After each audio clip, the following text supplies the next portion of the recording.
Assalamualaikum warahmatullahi wabarakatuh. Perkenalkan, saya Nabila Amelia dan teman saya Amalia Putri. Kali ini saya dan teman saya ingin memaparkan hasil diskusi kami tentang Mahatma Gandhi.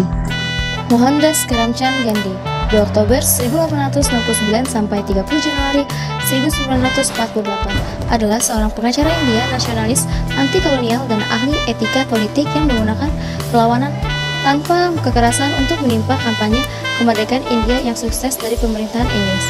Dia menginspirasi gerakan hak-hak sipil dan kebebasan di seluruh dunia.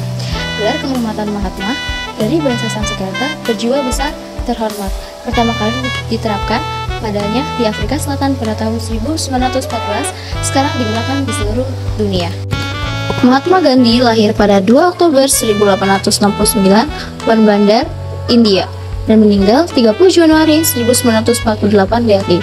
Pengacara India, politis, aktivis sosial, dan penulis yang menjadi pemimpin gerakan nasionalis melawan pemerintahan Inggris di India. Karena itu, ia dianggap sebagai bapak negaranya. Gandhi dihormati secara internasional karena doktrinnya politis tanpa kekerasan untuk mencapai kemajuan politik dan sosial. Gandhi adalah anak bungsu dari istri keempat ayahnya. Kemudian Mahatma wafat 30 Januari 1978. Lahir dan dibesarkan dalam keluarga Hindu di pesisir Gujarat. Gandhi menjalani pelatihan hukum di Queensland, London, dan dipanggil kembar pada usia 22 tahun pada bulan Juni 1891. Setelah 2 tahun yang penuh ketidakpastian di India, di mana ia tidak dapat memulai sebuah kasus praktikum hukum yang sukses, ia pindah ke Afrika Selatan pada tahun 1863 untuk mewakili seseorang pedagang India dalam sebuah tuntunan hukum. Dia kemudian tinggal di Afrika selama 21 tahun. Disinilah Gandhi membesarkan sebuah keluarga dan pertama kali melakukan perlawanan tanpa kekerasan dalam kampanye hak-hak sipil.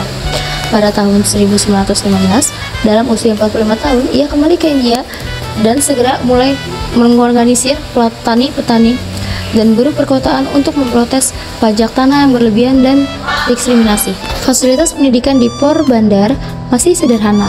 Di sekolah dasar tempat Mohandas bersekolah, anak-anak menulis alfabet di debu dengan jari mereka. Salah satu laporan terminal menilai dia pandai berbahasa Inggris, mahir dalam aritmatika, dan lemah dalam geografi.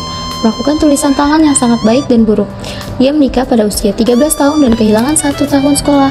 Seorang anak yang pemalu, dia tidak bersinar baik di kelas maupun di lapangan bermain. Dia suka berjalan-jalan sendirian ketika dia tidak sedang merawat ayahnya yang saat itu sedang sakit, yang meninggal segera setelahnya, atau membantu ibunya melakukan pekerjaan rumah tangga. Pada tahun 1887, Mahatma menyelesaikan ujian partikulasi Universitas Bombay, sekarang menjadi Universitas Mumbai, dan bergabung dengan Samaldas College di Bainagar. Karena tiba-tiba ia harus beralih dari bahasa ibunya Gujarati ke bahasa Inggris, ia merasa agak kesulitan untuk mengikuti perkuliahan. Sementara itu, keluarganya sedang memperdebatkan masa depannya. Jika dibiarkan sendiri, dia ingin sekali menjadi seorang dokter. Namun, selain prasangka Wisnawa terhadap pembedaan makhluk hidup, jelas bahwa jika dia ingin mempertahankan tradisi keluarga yang memegang jabatan tinggi di salah satu negara bagian di Gujarat, dia harus memenuhi syarat sebagai pengacara. Itu berarti kunjungan ke Inggris, dan Mahatma yang tidak terlalu senang di Samaldas College langsung menerima lamaran tersebut. Imajinasi pada pemudanya memandang Inggris sebagai negeri para filsuf dan penyair pusat peradaban. Namun ada beberapa kendala yang harus dilewati sebelum kunjungan ke Inggris bisa terrealisasi. Ayahnya telah meninggalkan sedikit harta milik keluarga. Terlebih lagi, ibunya enggan memaparkan anak bungsunya pada godaan dan bahaya yang tidak diketahui di negeri yang jauh. Namun Mahatma bertekad mengunjungi Inggris. Salah satu saudara laki-lakinya mengumpulkan uang yang diperlukan, dan keraguan ibunya hilang ketika dia bersumpah bahwa saat jauh dari rumah dia tidak akan menyentuh anggur, wanita, atau daging. Mahatma mengabdikan hambatan terakhir keputusan para pemimpin subkasta Moda Baniya Kasta Vaishya yang merupakan milik Gandhi, yang melarang perjalanannya ke Inggris karena merupakan pelanggaran terhadap agama Hindu, dan berlayar pada bulan September 1888. 10 hari setelahnya kedatangannya, dia bergabung dengan Inner Temple, salah satu dari 4 perguruan tinggi hukum London. The Temple Gandhi mengambil studinya dengan serius dan mencoba memoles bahasa Inggris dan Latinnya dengan mengikuti ujian matrikulasi Universitas London.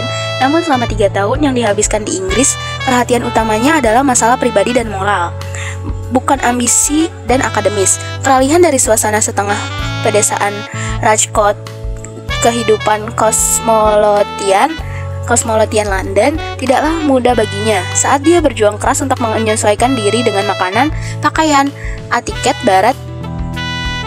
Dia merasa canggung. Miliknya vegetarian terus-menerus menjadi sumber rasa malunya. Teman-temannya kebanyakan dari mereka adalah idealis. Cukup banyak diantaranya adalah pemberontak yang menolak nilai-nilai yang berlaku pada akhir zaman Victoria, mengecam kejahatan masyarakat kapitalitas dan industri, mengajarkan pemuja terhadap kehidupan sederhana dan menekan keunggulan moral dibandingkan nilai-nilai material dan kerjasama dibandingkan konflik. Ide-ide tersebut memberikan kontribusi besar terhadap pembentukan kepribadian Gandhi, dan pada akhirnya, pada politiknya, kejutan yang menyakitkan menanti Gandhi ketika dia kembali ke India pada bulan Juli 1891. Ibunya meninggal saat dia tidak ada, dan dia kecewa karena gelar pengacara bukanlah jaminan karir yang menguntungkan profesi hukum. Sudah mulai penuh sesak dan Gandhi terlalu malu untuk terjun ke dalamnya. Dalam laporan singkat pertama yang dia ajukan di pengadilan di Bombay, sekarang Mumbai, dia memberikan angka yang menyedihkan. Ditolak bahkan untuk pekerjaan paruh waktu sebagai guru di sebuah sekolah menengah di Bombay. Dia kembali ke Rajkot untuk mencari nafkah sederhana dengan menyusun petisi untuk pihak yang berperkara. Bahkan pekerjaan itu tertutup baginya ketika dia menimbulkan ketidaksenangan dari seorang perwira Inggris setempat. Oleh karena itu, dengan sedikit kelegaan ketika pada tahun 1993 ia menerima tawaran kontrak 1 tahun yang tidak terlalu menarik dari sebuah perusahaan India di Natal, Afrika Selatan. Pada akhirnya, dia menghabiskan lebih dari 2 dekade di sana. Kembali ke India hanya sebentar pada tahun 1869 sampai 1897. 2 anak bungsu dari 4 anaknya lahir di sana. Gandhi dengan cepat terkena diskriminasi rasial yang dilakukan di Afrika Selatan. Di pengadilan Durban, dia diminta oleh hakim Eropa untuk melepas sorbannya. Dia menolak dan meninggalkan ruang sidang. Beberapa hari kemudian, saat melakukan perjalanan ke Pretoria, dia tanpa basa-basi diusir dari kompartemen kereta api kelas 1 dan dibiarkan menggigil serta merenung di stasiun kereta api di Pietermaritzburg. Di dalam perjalanan selanjutnya, dia dipukul oleh pengemudi kereta pos berkulit putih karena dia tidak mau berjalan menggunakan alas kaki untuk memberi ruang bagi penumpang Eropa, dan akhirnya dia dilarang masuk ke hotel yang disediakan hanya untuk orang Eropa. Penghinaan tersebut merupakan kejadian sehari-hari yang dialami para pedagang dan buruh India di Natal, yang telah belajar mengantongi penghinaan dengan sikap pasrah yang sama seperti mereka mengantongi penghasilan mereka yang sedikit. Yang baru bukanlah pengalaman Gandhi, melainkan reaksinya. Sejauh ini dia tidak terlalu menonjol dalam hal penegasan diri atau agresivitas, tapi sesuatu terjadi padanya saat dia merasa kesal karena hinaan yang ditimpakan padanya. Jika dipikir-pikir lagi, perjalanan dari Durban ke Pretoria menurutnya merupakan salah satu pengalaman paling kreatif dalam hidupnya. Itu adalah momen kebenarannya. Sejak saat itu, dia tidak akan menerima ketidakadilan sebagai bagian dari tanaman alami atau tidak alami di Afrika Selatan. Dia akan mempertahankan martabatnya sebagai orang India dan sebagai laki-laki. Saat berada di Pretoria, Gandhi mempelajari kondisi tempat tinggal rekan-rekannya dari Asia Selatan di Afrika Selatan dan mencoba mendidik mereka tentang hak dan kewajiban mereka. Namun, ia tidak berniat untuk tinggal di Afrika Selatan. Memang benar, pada bulan Juni 1894 ketika kontraknya hampir berakhir, dia kembali ke Durban siap berlayar ke India. Pada pesta persiapan yang diadakan untuk menghormatinya, dia kebetulan melihat sekilas Natal Mercury dan mengetahui bahwa Majelis Legislatif Natal sedang mempertimbangkan rancangan undang-undang yang mencabut hak milik orang India. Ini adalah paku pertama di peti mati kami, kata Gandhi kepada tuan rumah. Mereka mengakui ketidakmampuan mereka untuk menentang RUU tersebut dan juga ketidaktahuan mereka terhadap politik koloni dan memohon agar dia melakukan perlawanan atas nama mereka. Pada usia 18 tahun, Gandhi hampir tidak pernah membaca koran, baik sebagai mahasiswa di Inggris maupun sebagai pengacara pemula di India. Dia tidak menunjukkan minat yang besar pada politik. Memang benar, ia dilanda demam panggung yang menakutkan setiap kali ia berdiri untuk membacakan pidato di pertemuan sosial atau membela kliennya di pengadilan. Namun, demikian pada bulan Juli 1894, ketika dia baru berusia 25 tahun, dia memperkembangkan hampir dalam semalam menjadi seorang juru kampanye politik yang mahir. Dia menyusun petisi ke Badan Legislatif Natal dan pemerintah Inggris dan meminta petisi tersebut ditandatangani oleh ratusan rekan senegaranya.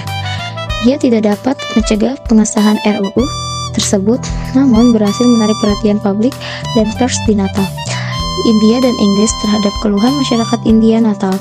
Dia bujuk untuk menetap di Durban untuk praktek hukum dan mengorganisir komunitas India. Pada tahun 1894, ia mendirikannya Kongres India Natal, di mana dia sendiri menjadi sekretarisnya yang tak kenal lelah.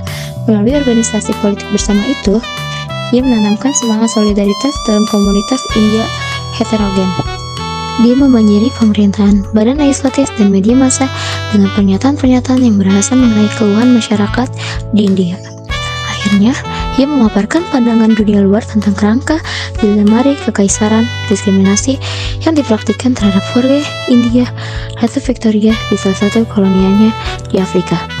Kesuksesannya sebagai seorang humas diukur dengan surat kabar penting seperti The Times of London dan The Stamp and Englishman of Calcutta. Sekarang, Kolkata dan secara editorial mengomentari keluhan masyarakat India Natal.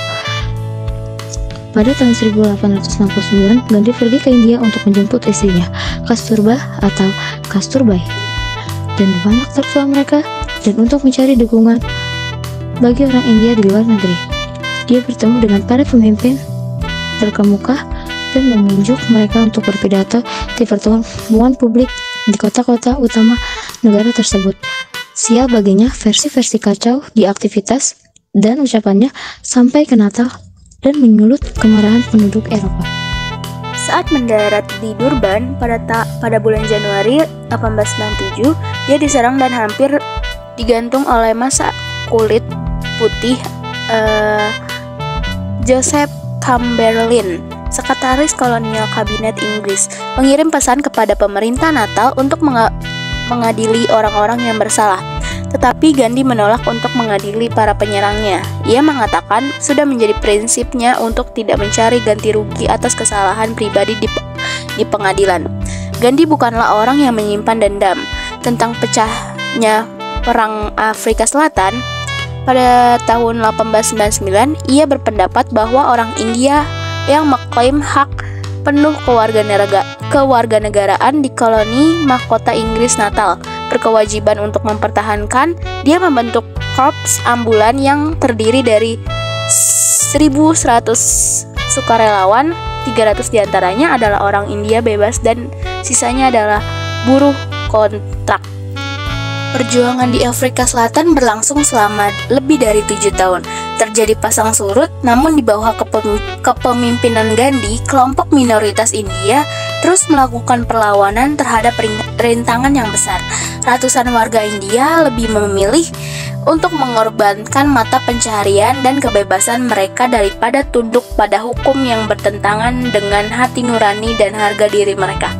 Pada fase terakhir gerakan ini pada tahun 1913, ratusan orang India termasuk perempuan dipenjarakan dan ribuan pekerjaan orang India melakukan pekerjaan pertambangan dengan berani menghadapi hukuman penjara, cambuk, dan bahkan penembakan. Ini merupakan cobaan berat bagi masyarakat India, namun juga merupakan iklan buruk bagi pemerintah Afrika Selatan yang di bawah tekanan dari pemerintah Inggris dan India. Menerima kompromi yang negosiasi oleh Gandhi di satu sisi dan negarawan Afrika Selatan, Jenderal John Christian Smoot di sisi lain. Orang suci itu telah meninggalkan pantai kita, Tulis Mood kepada temannya. Ketika Gandhi berangkat dari Afrika Selatan ke India pada bulan Juli 1914, saya berharap selamanya seperempat abad kemudian dia menulis bahwa sudah menjadi takdirnya untuk menjadi antagonis dari seseorang yang sangat saya hormati. Suatu kali selama masa penahanan di penjara, Gandhi menyiapkan sepasang sendal untuk Smoot yang mengenang bahwa tidak ada kebencian dan perasaan tidak enak di antara mereka. Dan ketika pertarungan selesai, ada suasana di mana perdamaian yang layak dicapai. Seperti yang ditunjukkan oleh peristiwa-peristiwa selanjutnya, karya Gandhi tidak memberi solusi yang bertahan lama bagi masalah India di Afrika Selatan. Apa yang dia lakukan terhadap Afrika Selatan memang kurang penting dibandingkan apa yang Afrika Selatan lakukan terhadapnya. Pemerintahan tersebut tidak memperlakukan dengan baik. Namun dengan menariknya ke dalam pusaran masalah rasial, pemerintah telah memberinya lingkungan ideal di mana bakat khasnya dapat terungkap.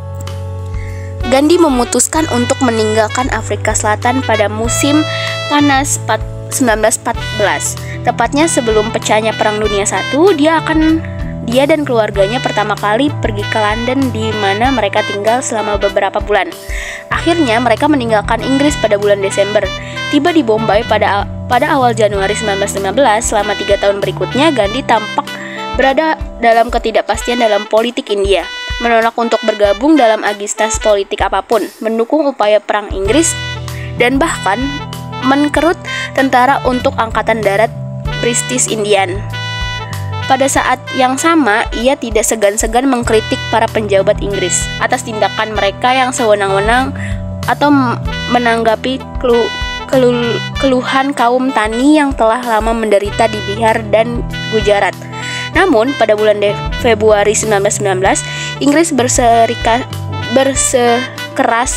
bersikeras untuk terus melakukan di tengah perlawanan sengit dari India, The Rowlatt Act, yang memberi wewenang kepada pihak berwenang untuk mengejarkan tanpa pengadilan mereka yang dicurigai melakukan penghasutan. Gandhi yang telah terprovokasi akhirnya mengungkapkan rasa keterasingan dari Raja Inggris dan mengumumkan perjuangan Satyagraha. Dampaknya adalah gempa politik virtual yang mengguncang benua tersebut pada musim semi tahun 1919. Pecahnya kekerasan yang terjadi setelahnya, terutama pembantaian Amritsar, yaitu pembunuhan hampir 400 orang India yang berkumpul di ruang terbuka di India oleh tentara pemimpin Inggris. Amritsar di wilayah Punjab, sekarang negara bagian Punjab, dan pemberlakuan darat militer mendorongnya untuk menahan diri. Namun dalam waktu 1 tahun ia kembali berada dalam satuan militer setelah merasa terangsingkan oleh ketidakpastian Inggris terhadap perasaan India terhadap tragedi Punjab dan kebencian umat Islam terhadap persyaratan perdamaian yang ditawarkan kepada Turki setelah Perang Dunia I.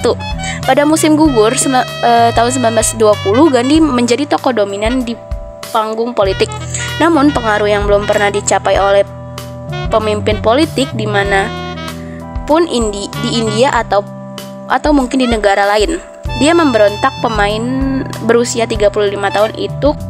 Kongres Nasional India, Partai Kongres, menjadi instrumen politik nasionalisme India yang efektif dari pihak kelas menengah atas. Selama 3 hari di Minggu Natal di salah satu kota utama di India, ia menjadi organisasi massa yang berkelakar di kota-kota kecil dan desa. Pesan Gandhi sederhana saja, bukan senjata Inggris melainkan ketidaksempurnaan orang India sendiri yang membuat negara mereka terbelenggu. Programnya tanpa kekerasan akan non-kooperatif melawan pemerintahan Inggris, termasuk boikot tidak hanya terhadap pabrik-pabrik Inggris tetapi juga terhadap institusi-institusi yang dioperasikan atau dibantu oleh Inggris di India, badan legislatif, pengadilan, kantor, dan sekolah. Kampanye ini menggemparkan negara mematahkan rasa takut terhadap pemerintahan asing dan menyebabkan penangkapan ribuan satyagrahi yang melanggar hukum dan dengan senang hati mengantri untuk dipenjara. Pada bulan Februari 1922, gerakan ini tampaknya berada di puncak gelombang yang meningkat. Namun, karena khawatir dengan pecahnya kekerasan di Chauri Chaura, sebuah desa terpencil di India Timur, Gandhi memutuskan untuk menghentikan pembangkangan sipil massal. Partai Kongres telah terpecah menjadi dua faksi, yaitu satu di bawah Chittaranjan Das dan Motilal Nehru, ayah dari Jawaharlal Nehru, Perdana Menteri pertama India, mendukung masuknya partai tersebut ke dalam badan legislatif, dan partai lainnya di bawah Chakravarti, Rajagopalachari dan Vallabhbhai Jaffrabhai Patel menantangnya yang terburuk persatuan antara umat Hindu dan umat Muslim pada masa kejayaan gerakan non-kooperatif pada tahun 1920 sampai 1922 telah hancur. Gandhi mencoba menarik masyarakat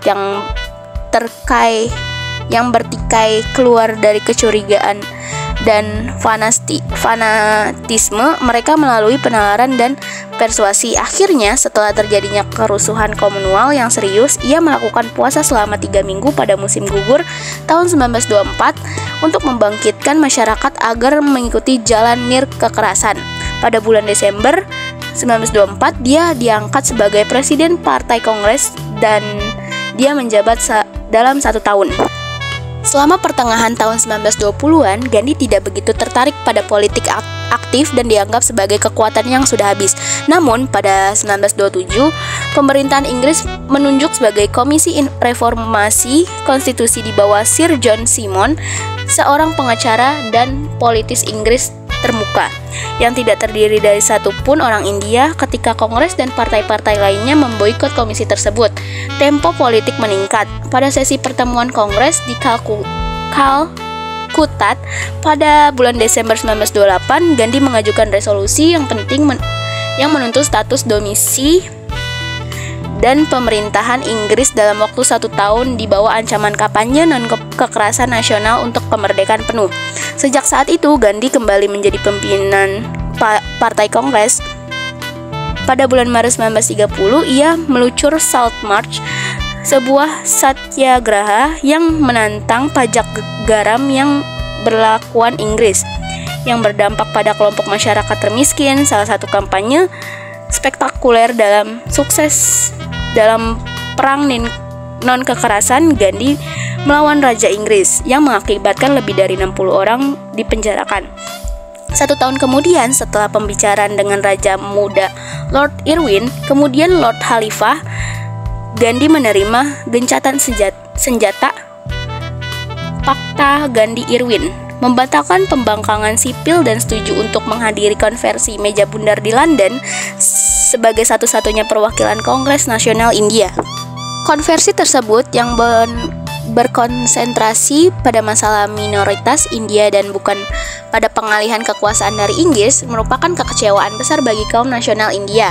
Terlebih lagi, Gandhi kembali ke India pada bulan Desember 1931. Ia mendapatkan partainya menghadapi serangan habis-habisan dari penerus Lord Irwin. Sebagai Raja Muda, Lord Wellington yang melancarkan resepsi paling keras dalam sejarah gerakan nasionalis, Gandhi sekali lagi dipenjarakan, dan pemerintahan berusaha mengisolasi dari dunia luar dan menghancurkan pengaruhnya. Itu bukanlah tugas yang mudah. Gandhi segera mendapatkan kembali inisiatifnya. Pada bulan September 1932, saat masih jadi tahanan, ia melakukan puasa untuk memprotes keputusan pemerintahan Inggris yang memisahkan apa yang disebut kaum tak tersentuh. Tingkat terendah dalam sistem kasta India sekarang disebut kasta terdaftar resmi atau Dalit, dengan memberikan mereka hak pilih yang terpisah dalam konstitusi baru. Pada tahun 1934, Gandhi mengundurkan diri tidak hanya sebagai pemimpin tetapi juga sebagai partai Kongres. Alih-alih melakukan aktivitas politik, ia kemudian berkonsentrasi pada program konstruktif untuk membangun negara dari bawah ke atas, mendidik daerah pedesaan di India yang mencakup 85% populasi melanjutkan perjuangannya, melawan ketidaksentuhan, mempromosikan pemintalan tangan, tenun, dan industri rumahan lainnya untuk menambah pendapatan kaum tani yang setelah menganggur dan mengembangkan sistem pendidikan yang paling sesuai dengan kebutuhan masyarakat. Gandhi sendiri pergi untuk tinggal di Sevagram, sebuah desa di India Tengah yang menjadi pusat program peningkatan sosial ekonominya dengan pecahnya Perang Dunia II. Perjuangan nasionalis di India memasuki fase krusial yang terakhir. Gandhi membenci fasisme dan semua yang diperjuangkan, tetapi dia juga membenci perang. Sebaliknya, Kongres Nasional India tidak berkomitmen terhadap fasisme dan siap mendukung upaya perang Inggris jika pemerintahan mandiri India terjamin. Sekali lagi, Gandhi menjadi aktif secara politik. Pada pertengahan tahun 1942, perang melawan kekuatan poros, khususnya Jepang, berada dalam fase kritis dan Inggris bereaksi tajam terhadap kampanye tersebut. Mereka memenjarakan seluruh pimpinan Kongres dan bertekad untuk menghancurkan partai tersebut untuk selamanya. Terjadi wabah kekerasan yang berhasil dipadamkan dan jurang pemisah antara Inggris dan India menjadi lebih besar dibandingkan sebelumnya. Gandhi, istrinya dan beberapa pimpinan partai penting lainnya, termasuk Nehru, dikurung di Istana Aga Khan, sekarang Monumen Nasional Gandhi, di Pune. Tastubara meninggal di sana pada awal 1944, tak lama sebelum Gandhi dan yang lainnya dibebaskan. Nah, di sini ada foto Monumen Nasional Gandhi, yaitu Istana Aga Khan. Salah satu kekecewaan terbesar dalam hidup Gandhi adalah kebebasan India terwujud tanpa persatuan India. Serapatisme Muslim mendapat dorongan besar ketika Gandhi dan rekan-rekannya berada di penjara. Pada tahun 1946 sampai 1947, ketika rancangan konstitusi akhirnya sedang dinegosiasikan, pecahnya kerusuhan komunal antara umat Hindu dan Muslim secara tidak menyenangkan dan menciptakan iklim yang membuat seruan Gandhi untuk bernalar. Keadilan, toleransi, dan kepercayaan mempunyai peluang yang kecil.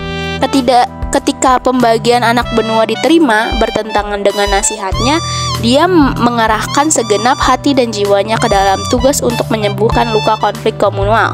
Berkeliling-keliling daerah yang dilanda kerusuhan di Bengal dan Bihar, menegur orang-orang yang fanatik, menghibur para korban, dan mencoba merehabilitas para pengungsi. Dalam suasana masa itu yang dipenuhi dengan kecurigaan dan kebencian, hal itu merupakan tugas yang sulit dan memalukan. Gandhi disalahkan oleh pendukung kedua komunitas tersebut. Ketika persuasi gagal, dia melanjutkan puasa. Dia memenangkan setidaknya 2 kemenangan spektakuler. Pada bulan September 1947, puasanya menghentikan kerusuhan di Calcutta. Dan pada bulan Januari 1948, dia mempermalukan kota Delhi dengan mempermalukan gencatan senjata komunal. Beberapa hari kemudian, pada tanggal 30 Januari, ketika dia sedang dalam perjalanan Delhi ke pertemuan doa malamnya di Delhi, dia ditembak jatuh oleh Nathuram Godse, seorang pemuda Hindu fanatik. Selanjutnya di sini ada foto tempat sejarah Mahatma Gandhi. Sekian, terima kasih presentasi dari kami berdua. Wassalamualaikum warahmatullahi wabarakatuh.